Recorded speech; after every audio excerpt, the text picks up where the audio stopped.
Hello guys, good morning. Good morning mga ka-agri, mga ka-farmers for today's vlog. So, biglang dalaw tayo sa dam ng Ubay, Bohol, Philippines. Dahil marami din namang mga pumupunta dito. So, first time natin dito na napasyal sa dam na to. So, akala namin is drought noon, pero marami na palang tubig mga ka-agri, mga ka-farmers. Then overlooking din pala to mga ka-agri. So nakikita dito yung The Alicia Panoramic Park.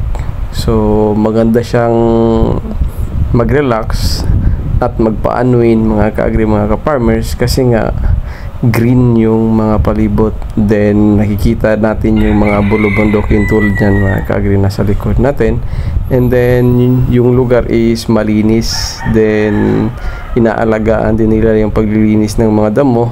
Hindi nila hinahayaan na pahabain or pataasin yung mga damo na yun mga ka-agri. And then sa tubig naman is maganda rin yung tubig mga ka-agri, pero hindi pa siya masyadong puno.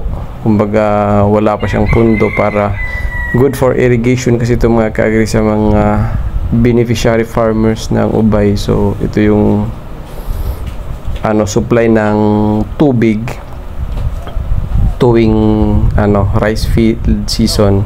Kumbaga sa darating na wet season, ito yung nagsusupply ng tubig, yung dam na to mga ka-agri, mga ka-farmers.